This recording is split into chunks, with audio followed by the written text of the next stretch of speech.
Just cannot cope.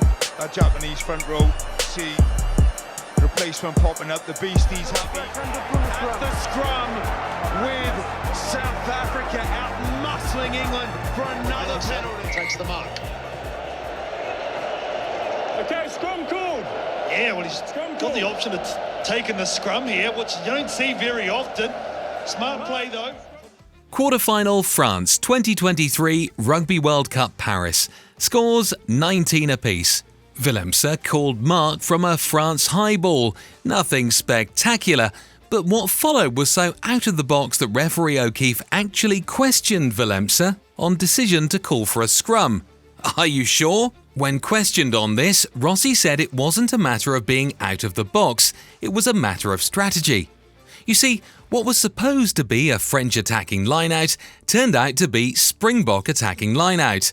Rassie turned the tables on the French. Interestingly, later in the game, France no longer kicked into the 22. Shimmy believes that it was a massive statement, especially against a powerful French scrummaging side. It showed the belief in the pack, a belief in the system, set piece to set piece. Basically, Rassie reversed the game plan on Galthié. In essence, Rassie outfoxed him on the world's biggest stage. If you want to win back-to-back World Cups, be ranked number one in the world, and dominate on every front, then you've got to be some sort of tactical genius. Well, that's what Rassie Erasmus is. Ah, what a great time to be a Springbok fan. Let's break this story down. Well, there you go. The mark from Willemse. They win the scrum penalty. Now they can kick to the sideline upfield and get the throw to the liner. Carlton Anna just explained what this move meant for South Africa. Initially, he didn't understand what was going on, revealing the tactical prowess of Rassie.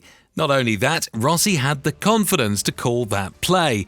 I mean, who calls scrum in the red zones? And I might add, this was on the regular 5-3 split, so I don't want to hear no talk about the bomb squad this, nuke squad that.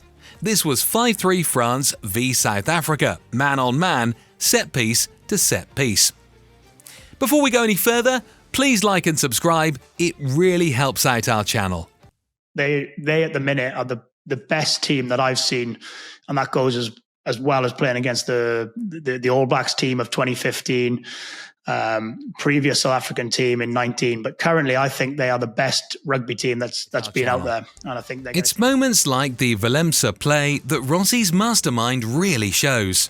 Over the past 5 years, the Springboks have enjoyed a golden generation, and the scrum has always been a part of that, and the Boks have always been known for their dominance in the set piece.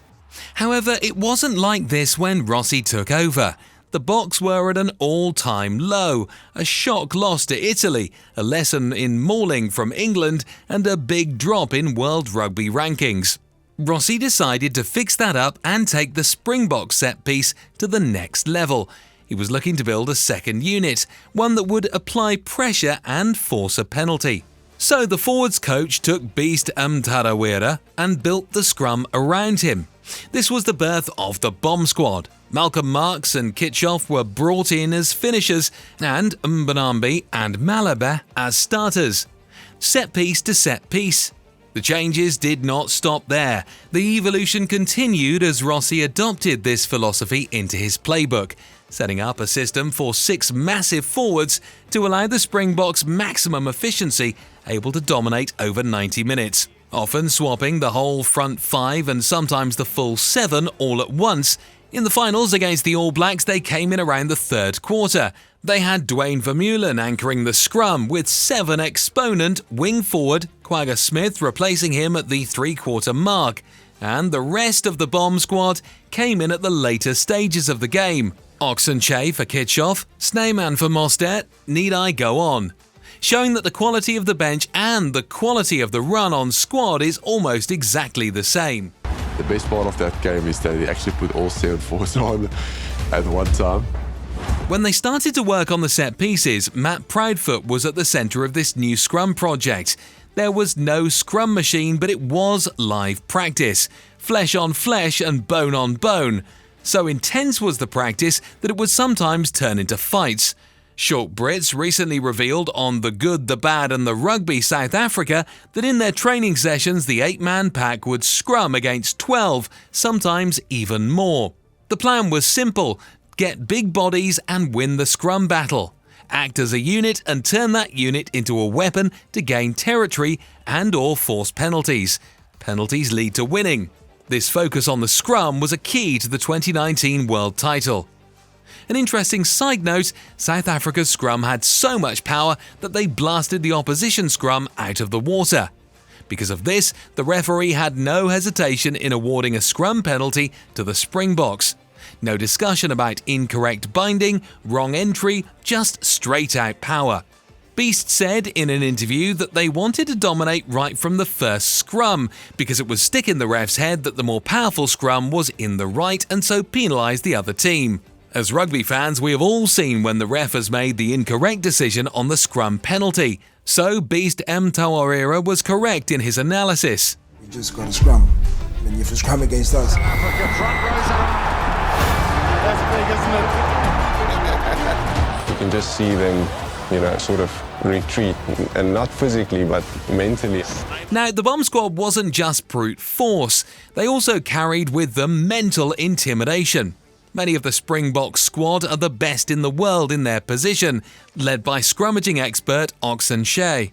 Best hooker in the world, Markham Marks, two-time World Player of the Year PSDT, most capped Springbok of all time, Eben and co, resulting in a style of play that is direct, abrasive and in your face against exhausted, mentally fatigued players. The bomb squad could adapt to any situation. They could completely adjust strategy mid-game and catch the opposition off guard. Tight physical play or the wide-open free-flowing game, set piece to set piece. Rugby Pass said the bomb squad waged war in rugby. Beast's famous scrum over Dan Cole in the Rugby World Cup 2019 led to South Africa going on to win that final against England 32-12. You saw there 22 kilograms heavier. The England pack was all about technique. De Klerk feeds it. Has Villaroo short side. They set up. But now they drag it forward. Kruger Mueller looking to juice the penalty and doing just that now. There's another scrum penalty for South Africa. It's becoming an area of real concern here for England. 4 years later, in the Rugby World Cup 2023 semi-final, an outstanding second-half performance where the Springboks won 4 scrum penalties to come back from 9 down to beat England.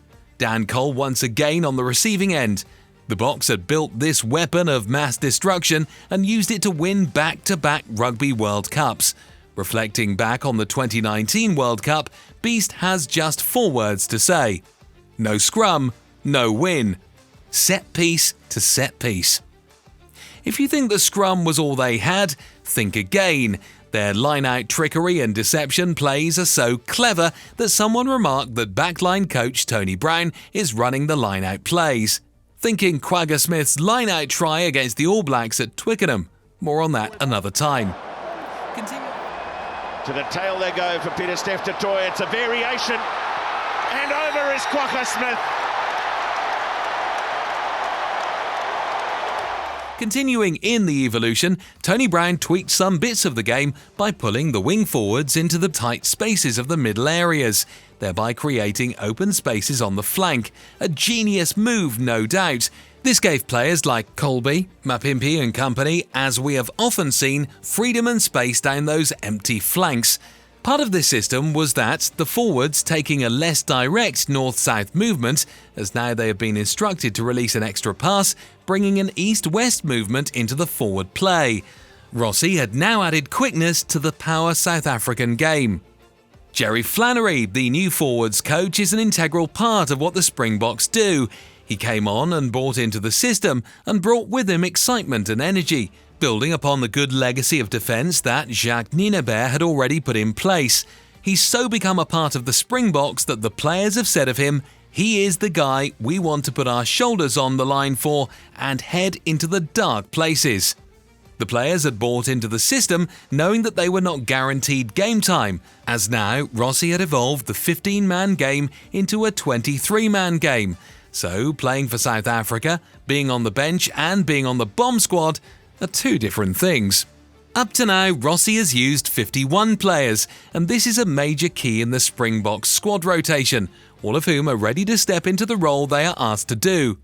With the system they have in place, they have incredible depth and player quality. 51 players, that's 2 teams. Some say even the second squad can challenge any international side.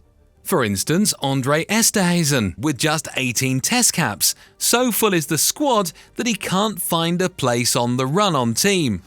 Right now, based on his current form, the experts from rugbypass.com say Andre Esterhuizen would walk into most test teams around the world. He'd start immediately for England, Australia and Wales. He is just one example of many. Just this year, 3 of the 4 IRB Player of the Year nominees were Springboks, with PSDT taking away the trophy for the second time, speaking to their incredible pool of talent. Rassie's, he's the mad scientist. His whole thing is he's trying to create depth. The efficiency of Rassie's game plan is clear for all to see. No matter the jersey colour, blue, white or black, the outcome is the same. The Springboks green and gold walk away victorious, set piece to set piece. Back-to-back World Cup winners, the results speak for themselves, and with the way things look now, it's going to be a three-peat. I mean, come on, who is going to stop them now? Oh, and remember that scrum call by Willemse?